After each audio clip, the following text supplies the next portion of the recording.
L'actualité de ce jour nous conduit au Cameroun. Un accord de partenariat lie désormais la Fédération camerounaise de football et le CAMTEL, et ce au bénéfice du championnat national des corpos et vétérans. On parlera de fêtière des évéaculteurs. Une assemblée générale extraordinaire s'est tenue avec pour résultat le renouvellement des instances dirigeantes. Et la présidente de la Fédération nationale des producteurs et exportateurs de produits agricoles de Côte d'Ivoire a reçu un prix panafricain. Plus de précisions dans cette édition. Madame, Monsieur, vous faites bien de vous informer sur la télé utile pour le point de l'actualité d'ici et d'ailleurs. Nous ouvrons ce journal en nous rendant au Cameroun. La Fédération camerounaise de football, dirigée par l'ancien lion indomptable Samuel Eto'o, et le Cameroun Télécommunications sont désormais liés par un partenariat. Cet accord fait de l'institution que dirige Judith Yaa Sondé le sponsor officiel de l'édition 2023 du championnat national des corpos et vétérans organisé par la FECAFOOT. Les détails avec Arnold Ndal et Laura Mbok à Yaoundé au Cameroun. Le championnat des corpos et vétérans tient son sponsor officiel. La convention de partenariat entre CAMTEL et la FECAFOOT a été signée lundi 17 avril au siège de CAMTEL à Yaoundé. L'entreprise leader des télécommunications au Cameroun se sent privilégiée par le choix de Samuel Eto'o fils, président de la FECAFOOT. D'ailleurs, Judith Yaa Sondé, directeur général de CAMTEL, ne cache pas son sentiment de satisfaction. C'est une convention qui a une importance capitale pour nous. Vous savez ce que représente le football, non seulement pour les Camerounais, mais pour le monde entier. Donc, c'est tout à fait exceptionnel pour nous de pouvoir nous joindre à la Fédération camerounaise de football pour véhiculer nos produits et plus particulièrement notre véhicule Blue pour que nous puissions vaguer, n'est-ce pas, sur les ondes de la Fédération camerounaise de football avec notre icône mondiale, le président Samuel Eto'o fils. Les produits et services de communication électronique proposés pour le championnat des corpos et vétérans ont des chances de s'étendre à d'autres catégories de la discipline sportive. Donc nous allons commencer pour l'instant avec les corpos et les vétérans qui vont suivre et bientôt tout le football parce que c'est ça. Il y a déjà le football féminin qui aura certainement besoin. Et tout le football camerounais ici sera représenté. Et je suis convaincu qu'après cette convention, toutes les autres entreprises camerounaises et les partenaires d'ailleurs suivront l'exemple de la CAMTEL. Parce que vous êtes un gage. Vous avez ceci de particulier, c'est que les Camerounais et les partenaires extérieurs croient en vous. Et s'ils voient que vous avez fait confiance à la Fédération camerounaise de football, ils feront la même chose. Avec ce partenariat, CAMTEL marque sa présence dans le football après son implication dans d'autres disciplines telles que le cyclisme, le volley-ball et l'athlétisme. Et de retour en Côte d'Ivoire pour parler entrepreneuriat agricole. Quel système alimentaire durable pour un développement socio-économique et environnemental en Afrique? C'est le thème de la deuxième édition de AgriFinance Forum 2023 qui se tiendra du 25 au 26 avril à Abidjan, Côte d'Ivoire. Organisé par Action Staffing Group, ce forum se tiendra après la première édition qui s'est déroulée à Ouagadougou au Burkina Faso. L'objectif est de créer un cadre de réflexion, d'information et de partage d'expériences entre décideurs et l'ensemble des acteurs de la chaîne de valeur agricole en Afrique, Pierre Tebeu et Ezekiel Siri. La Côte d'Ivoire accueillera la deuxième édition de AgriFinance Forum 2023. C'est l'essentiel de l'information donnée à la presse ce 19 avril par le commissaire général du Forum. Du 25 au 26 avril à la Caisse Table au Plateau, les participants auront au menu de cette édition une journée de promotion et de l'entrepreneuriat des jeunes, des rencontres B2B et B2C et une compétition dont les lauréats seront connus à la cérémonie de clôture. Un programme très alléchant qui permettra aux participants de bénéficier des réflexions qui seront menées lors de cette édition 2023 de AgriFinance Forum. Ces 2 jours, vous avez plus de... je dirais des communications, plus de 60 communications,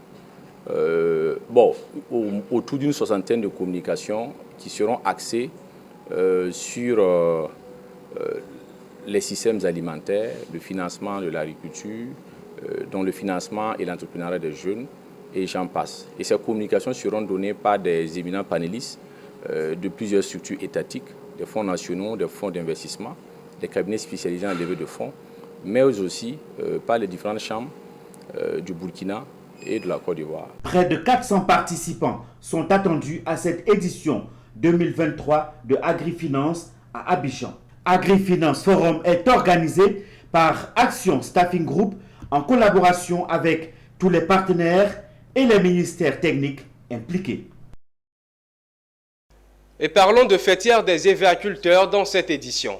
La Procancy, association des producteurs de caoutchouc naturel de Côte d'Ivoire, était en assemblée générale extraordinaire le mardi 18 avril à Sikensi. Au menu de la rencontre, le renouvellement des instances dirigeantes. Au sortir des travaux de la journée, Ando Désiré, compagnon de l'ancien président Onès Wadjas, a été élu à l'unanimité président du conseil d'administration de la Procancy. Plus de détails avec Mon Désir Nascimento. Après une traversée tumultueuse, la Procancy peut atterrir maintenant en toute sécurité. Au contrôle des commandes, un pilote de profession mais aussi acteur clé de la filière EVA en Côte d'Ivoire. Son nom, Ando Désiré. C'est lui qui a été élu par l'ensemble des producteurs pour conduire durant les prochaines années la Procancy. Celui qui est considéré comme ardent défenseur des évéaculteurs est l'un des poulains de Onès Wadjas, ancien PCA de la Procancy. Après son élection, à l'issue de l'Assemblée générale extraordinaire du mardi 18 avril 2023, Ando Désiré a décrypté les 3 axes majeurs de sa gouvernance. Ici même, ouvrir mes bras, que tous les dissidents reviennent, que tous ceux qui se sentent à Procancy, membres de la Procancy, reviennent dans la maison. Le premier axe majeur est d'installer les secteurs évéicoles dans toutes les zones évéicoles, la Côte d'Ivoire, afin de redynamiser ces secteurs. Le deuxième axe, bien sûr, c'est de mener la lutte ensemble avec la fédération, que nous allons chercher à améliorer les revenus des petits producteurs en faisant la promotion des micro-projets. L'Assemblée générale extraordinaire qui a vu la participation de tous les délégués a renouvelé aussi 17 administrateurs. 3 principales résolutions, parmi lesquelles l'ancien PCA, Onès Wadjas, fait président d'honneur à vie, ont été votées par l'Assemblée. Une fierté pour Onès Wadjas, l'un des artisans des 1200 francs le kilogramme d'EVA. Ça me fait juste plaisir, parce que c'est toujours important de savoir que tes collègues, tes pairs, reconnaissent l'effort que tu as fourni pour eux. Les producteurs venus des 4 coins du pays ont adressé au nouveau président leurs principales attentes, dont le relèvement du prix du kilogramme d'EVA, les meilleures conditions de cession bord-champ de l'EVA, mais surtout la transformation de l'EVA en Côte d'Ivoire. Et parlons entrepreneuriat. L'entreprise de communication Kafouya, en collaboration avec le ministère du Commerce, organisera la 2e édition du Gala des PME. Objectif, accompagner les PME ivoiriennes à être compétitives en instaurant un cadre de rencontres et de réseau entre les entrepreneurs. L'annonce a été faite lors d'une conférence de presse, nous dit Djeko De Silva et Richard Akeke. 10 juin 2023, c'est la date retenue par Kafouya Communication, ses partenaires en collaboration avec le ministère du Commerce, de l'Industrie et de la promotion des PME pour l'organisation du Gala des petites et moyennes entreprises de Côte d'Ivoire. À ce rendez-vous, Kafouya voudrait faire la promotion des entreprises ivoiriennes. À cette occasion, des prix des PME jeunes, féminins, innovants, diaspora, coup de cœur et enfin le Grand Prix PME d'or seront décernés aux entreprises qui seront distinguées. Le Gala des PME est une initiative privée déjà et nous avons approché le gouvernement qui a carrément adhéré car nous voulons à travers cet événement mettre en avant nos petites et moyennes entreprises. On n'a pas dit les très petites ni les grandes entreprises mais plus précisément les PME ivoiriennes. Cette année, nous avons décidé encore pour une deuxième fois de célébrer les PME. Et ça sera par rapport à certains critères que nous avons déjà débattus. Mais ce sont des critères administratifs d'abord de sélection et après il y aura des critères vraiment de transparence au niveau organisationnel en termes d'indicateurs financiers, d'indicateurs de management, de leadership. Pour donner un engouement et une crédibilité à cette deuxième édition du Gala des petites et moyennes entreprises, le lauréat de la première édition était présent à cette conférence. Il faut dire que ce gala il est important. Il est important pour nous puisque nous sommes de la diaspora, nous étions en France et nous sommes rentrés en Côte d'Ivoire. Et ce gala permet à la diaspora de savoir qu'on peut venir dans son pays et réussir. Notons que créé en 2017, Kafouya remet le couvert avec la deuxième édition du Gala des PME et c'est le 10 juin 2023. À présent, nous recevons notre invité.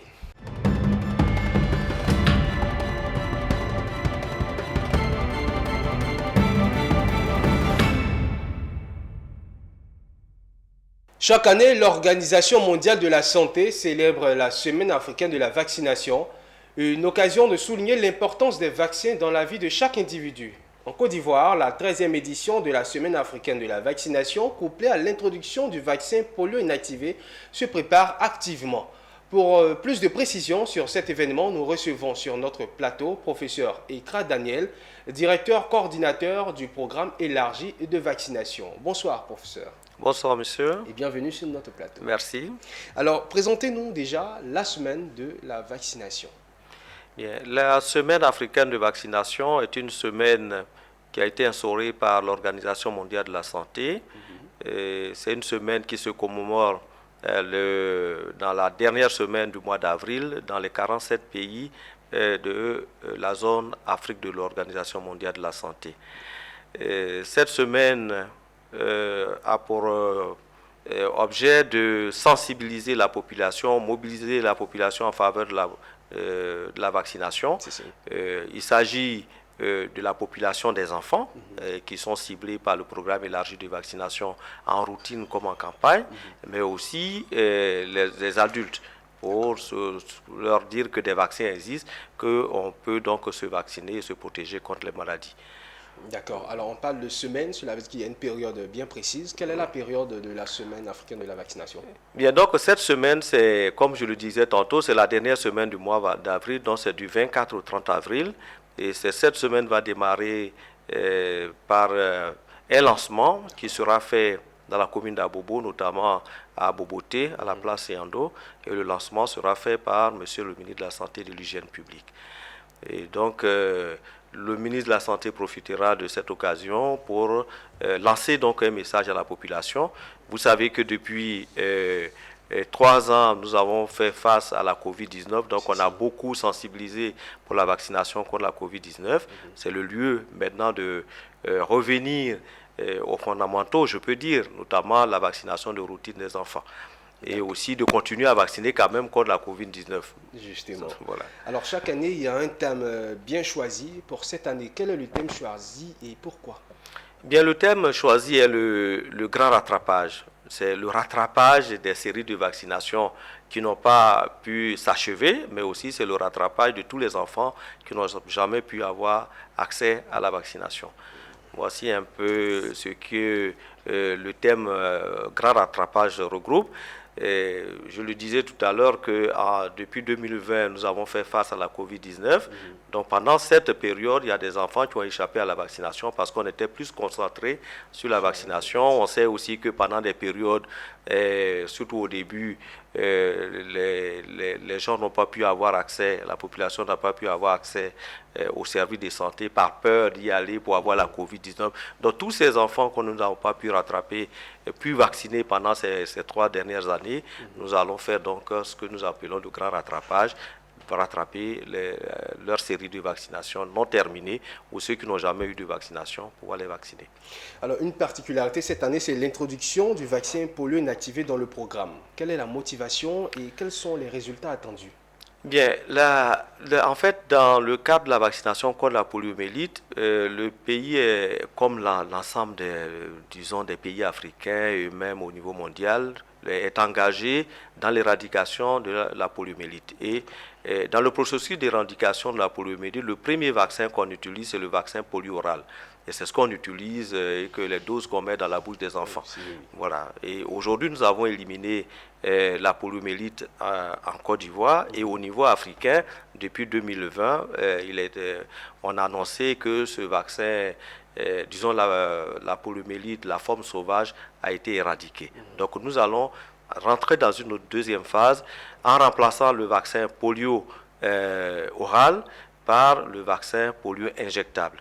Nous avions déjà introduit une première dose de polio injectable dans le PEP de routine, et c'était à 6 semaines dans le calendrier vaccinal, et nous allons ajouter une deuxième dose maintenant à 14 semaines.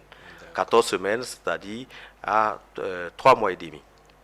D'accord. Alors, quelle est votre approche déjà pour atteindre les objectifs fixés? Bien, l'approche, c'est d'abord de sensibiliser. Parce que en matière de vaccination, il y a l'offre et la demande. L'offre, c'est ce que le service de santé offre. Et donc, nos centres de vaccination sont disponibles, ouverts tous les jours ouvrables. Les vaccins sont disponibles, on n'a pas de rupture de vaccin. Mais en face, il faut qu'il y ait la demande. La demande, c'est la population. Donc, notre stratégie actuellement, dans le cadre, par exemple, de cette semaine, c'est beaucoup sensibiliser la population sur la vaccination, les vaccins eux-mêmes, les maladies contre lesquelles on protège, les cibles de vaccination, et faire comprendre que les vaccins sont vraiment disponibles et que chacun, et notamment plus les enfants, en ce qui concerne le PEV, on puisse les faire venir pour les vacciner. Alors, quelle sera l'attitude de la population durant cette semaine africaine de la vaccination? Est-ce qu'il faut se rendre sur des lieux précis ou alors ça sera encore du porte-à-porte? Bien, d'abord, il faut souligner que la vaccination la semaine africaine de vaccination se déroule en Côte d'Ivoire sur l'ensemble du territoire, dans les 113 districts sanitaires. Donc, tous les centres vaccinateurs seront ouverts, donc les populations peuvent aller dans ces centres-là pour faire la vaccination, mais aussi pour poser des questions, pour s'informer sur la vaccination. C'est de ça qu'il s'agit. Mais à Abidjan, nous allons avoir une action ciblée sur la zone qu'on appelle d'Abobo, même si les autres districts sanitaires à Abidjan vont le faire, mais on ira dans une zone bien déterminée où nous ferons une sorte de journée porte ouverte, voilà, pour que la population puisse venir poser des questions, puisse avoir accès à la vaccination. Et aussi, nous avons positionné des postes de vaccination dans le milieu communautaire en collaboration avec les chefs de communauté. D'accord. Quel est votre mot à l'endroit de la population pour terminer? Bien, notre mot de fin, c'est dire que les vaccins existent. Dans le cadre du programme élargi de vaccination, ces vaccins sont gratuits.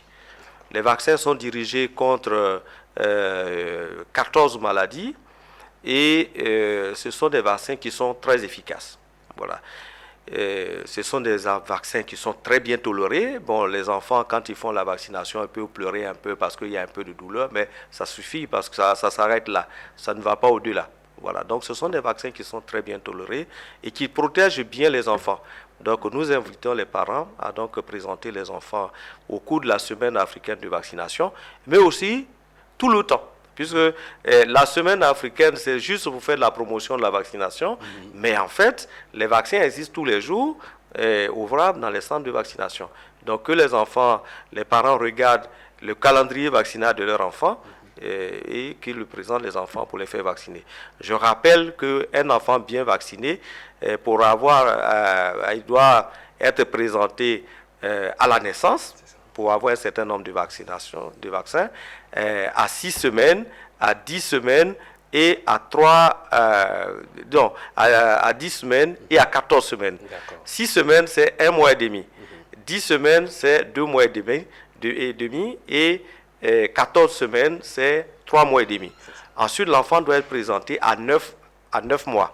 Et le dernier contact avec le centre de santé, c'est à 15 mois. Donc, il faut que les parents regardent cela. Est-ce que si mon enfant a fait déjà à 14 semaines, je sais que je dois l'envoyer 1 mois après pour faire la vaccination? Non, je dois l'amener. Si c'est à 14 semaines, il faut que je l'envoie maintenant à 9 mois pour faire la série de vaccinations, notamment la rougeole, la méningite et la fièvre jaune. Voilà, donc c'est le calendrier que les parents doivent regarder. On leur donne un carnet, ils n'ont qu'à regarder ce carnet. S'ils ne comprennent pas bien ce carnet, qu'ils posent des questions aux agents de la santé qui vont leur expliquer les différents rendez-vous de vaccination. Donc on les invite vraiment à présenter les enfants pour qu'on puisse les protéger. Merci beaucoup, professeur Ekra Daniel, pour ces précisions. Je rappelle que vous êtes directeur coordinateur du programme élargi de vaccination et vous étiez avec nous sur ce plateau pour parler de la semaine africaine de vaccination qui aura lieu du 24 au 30 avril 2023. C'est bien cela? C'est bien cela et merci à vous et merci à Business 24. Merci beaucoup, professeur. Merci. Parlons distinction dans cette édition. Désigné meilleur manager de fédération agricole en Afrique, Grace Yaba, présidente de la Fédération nationale des producteurs et exportateurs de produits agricoles de Côte d'Ivoire, a récemment reçu le prix panafricain de leader 2023 de Nova Afrique. Récompensée pour ses initiatives en faveur du développement du continent, elle a également été faite ambassadeur de la paix par l'Organisation internationale pour la recherche de la paix, suivant la remise de ces prix avec Konena Norgo et Kra Augustin.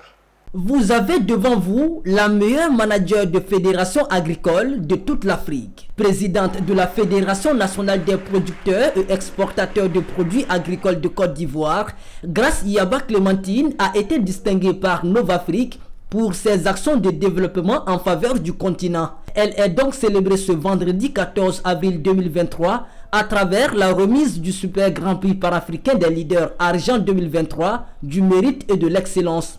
Il faut qu'on arrive à un stade de mécanisation de l'agriculture. Il faut qu'on change les dogmes. Et on peut. Ce n'est pas compliqué. C'est juste une valeur, c'est juste une volonté et c'est juste d'avoir les acteurs qu'il faut là où il faut. On n'a pas la prétention d'avoir la science infuse, mais on veut modestement apporter notre pierre à l'édifice. On veut aller vers la labellisation de nos produits. On veut aller sur du bio. On veut pouvoir redonner aux planteurs sa dignité. On veut être des acteurs majeurs au développement. Au sein de notre fédération, nous sommes les seuls aujourd'hui à avoir le cacao bio. Et je le dis, nous sommes la seule organisation à pouvoir développer le cacao bio. Vous savez, sur le marché national, vous allez comprendre l'importance du bio. Et nous allons tendre vers cette technique qui s'emploie de plus en plus en Afrique. En plus de ces actions de développement, Grace Yaba s'est également investie dans les initiatives de paix. Une conduite qui lui vaut ce jour cette élévation au rang d'ambassadeur de l'Organisation internationale pour la recherche de la paix. Au début, lorsque j'avais été récipiendaire, je me suis dit quelle était la corrélation entre la paix et l'agriculture. Mais sans paix, que seraient devenues nos cultures? Ingénieure en marketing et commerce international, Grace Yaba Clémentine est mère de 2 enfants. Dynamique et innovante, elle est la fondatrice et la présidente de la FENAPE-PASI, une organisation agricole qui met en avant les valeurs de coopération, d'innovation et de solidarité. Et toute autre chose à présent, l'Académie des sciences et des arts, des cultures d'Afrique et des diasporas africaines a reçu Stéphane Rosenwald, expert international en intelligence économique, pour une conférence. Avec pour thème « Qu'est-ce que l'intelligence économique ? Un enjeu crucial pour la Côte d'Ivoire ?» Stéphane Rosenwald a défini ce terme nouveau et partagé son expertise avec les participants, nous dit Michel Brou et Richard Akeke. Définir l'intelligence économique, son importance pour les entreprises et la mise en place d'une stratégie d'intelligence économique efficiente étaient au nombre des points clés abordés par Stéphane Rosenwald à l'Académie des sciences, des arts, des cultures d'Afrique et des diasporas africaines. Un ensemble de méthodes et de techniques qui visent à exploiter les informations stratégiques disponibles pour mieux appréhender son marché et sa concurrence. Dans un contexte de forte concurrence, les entreprises ont besoin de savoir surveiller leur environnement économique, de se protéger contre les menaces et de détecter les opportunités avant leurs concurrents. Une compétence clé pour les entreprises modernes, qu'elles soient grandes ou petites, qui souhaitent rester compétitives sur un marché en constante évolution. Aujourd'hui, dans un monde qui bouge de plus en plus, où il y a de plus en plus d'inconnus, où il y a de plus en plus de risques, de plus en plus d'évolutions rapides, mais il est absolument fondamental de maîtriser l'information pour pouvoir anticiper, pour pouvoir comprendre le monde et à partir de là, prendre les bonnes décisions. Ce qu'il faut vraiment, c'est la concrétiser, cette démarche, C'est-à-dire faire en sorte que cette culture, cette démarche d'intelligence économique irrigue l'ensemble de la collectivité ivoirienne. L'intelligence économique, c'est une école de pensée dont la structure et le fonctionnement se résument globalement en trois choses. Lorsqu'on pratique ces trois aspects, on arrive à faire de l'anticipation, de l'organisation, de la compétition et ça aboutit forcément à la victoire. La conférence sur l'intelligence économique animée par Stéphane Rosenwald a réuni 50 membres de l'Académie et mis en lumière l'importance de cette compétence pour toutes les entreprises, quel que soit leur secteur d'activité. L'actualité, c'est aussi la culture. L'aile lagunaire de la mairie d'Assini a accueilli récemment le festival itinérant dénommé WOW, qui a décidé de faire une immersion dans la commune d'Assini.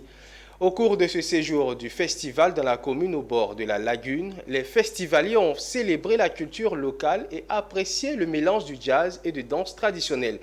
L'objectif étant de revisiter la culture et le tourisme africain à travers un spectacle inédit avec des synergies entre tradition et la modernité. Pierre Tebeu et Richard Akeke.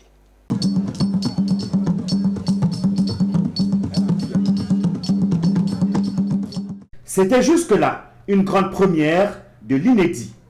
Le festival WOW se faisait découvrir ici à Assini dans le majestueux cadre avec en arrière-plan un décor exceptionnel. Les artistes locaux ont fait honneur aux invités avec des sonorités locales.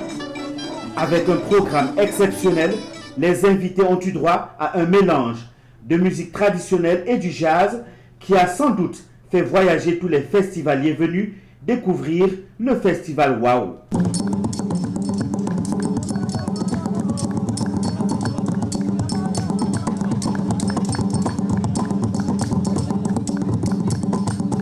Le premier magistrat de la commune a souhaité que le festival WOW soit une tradition ici pour amener sa population à garder un œil sur la culture. Au-delà de, je dirais, de l'aspect village balnéaire, du soleil, la plage, au-delà de tout ça, il faut quand même la culture.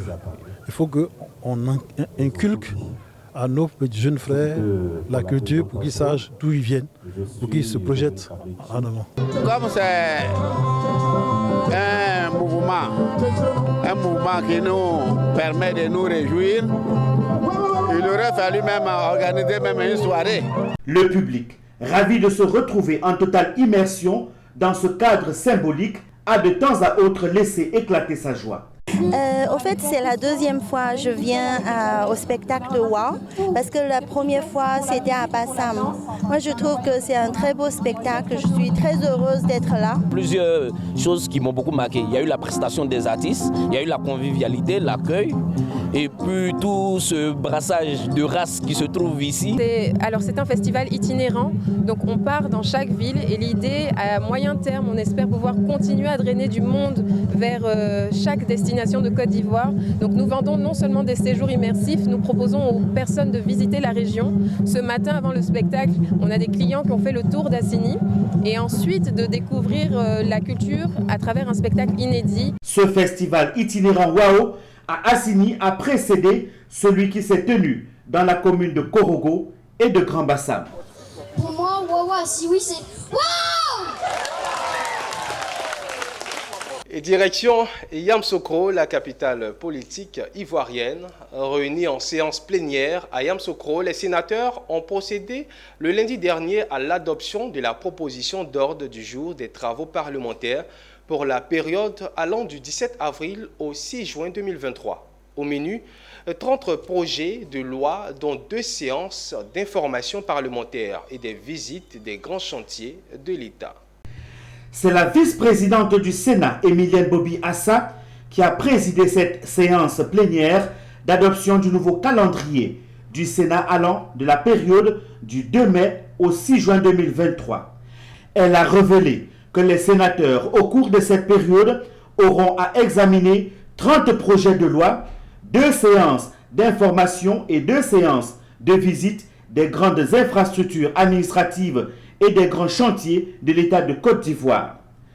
Approuvé à l'unanimité des sénateurs présents, la vice-présidente appelle les membres du gouvernement au respect du calendrier des travaux du Sénat. Nous aurons à examiner 30 projets de loi déjà adoptés par l'Assemblée nationale.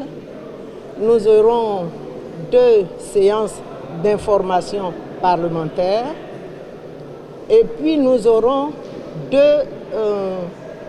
séances de visite des grandes infrastructures administratives et des chantiers, des grands chantiers de l'État de Côte d'Ivoire.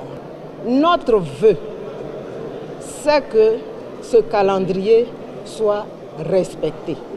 Les visites d'infrastructures s'inscrivent dans le cadre de la mise en œuvre des missions de contrôle de l'action du gouvernement et d'évaluation des politiques publiques du Sénat, telles que prescrites par l'article 93 de la Constitution. Le reportage était signé Charles Kouakou, commenté par Pierre Tebeu. À Boaké, le projet prévention et traitement de la fistule obstétricale tire à sa fin. Mise en œuvre depuis 2012, sa 3e phase a fait l'objet d'une évaluation dans la région sanitaire de Gbeke. Le projet de prévention et de traitement de la fistule obstétricale s'exécute positivement dans la région sanitaire de Gbeke. C'est ce qui ressort d'une mission d'évaluation des parties prenantes du projet à Boaké. Composée des autorités sanitaires de la ville, des membres de COICA, partenaires financiers du projet, des membres de l'UNFPA et des responsables de l'AIBF, une délégation s'est rendue auprès des bénéficiaires pour s'enquérir de leur bonne prise en charge dans la mise en œuvre du projet. Parce que ici l'état des lieux est positif, nous avons opéré au cours de cette dernière phase la mission opératoire de ce mois. 18 femmes ont été opérées et elles se portent bien. Et je pense que le résultat est positif avec l'engagement des ONG, l'engagement du CHU et tous les médecins qui sont autour. Tout se passe très bien. L'acte maternel, c'est vraiment important pour la Côte d'Ivoire. Donc, on a décidé d'appuyer ce projet.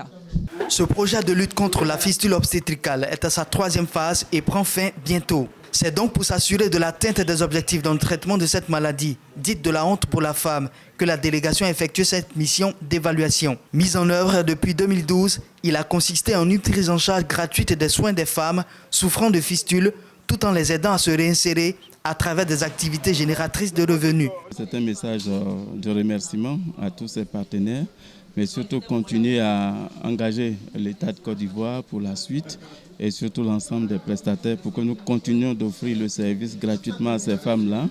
Grâce à ce projet, l'UNFPA et ses partenaires ont contribué à libérer plusieurs femmes de cette maladie dont la Côte d'Ivoire enregistre chaque année 250 nouveaux cas. Merci d'avoir suivi l'édition de l'information. Restez avec nous, le programme se poursuit sur Business 24 Africa, la télé utile.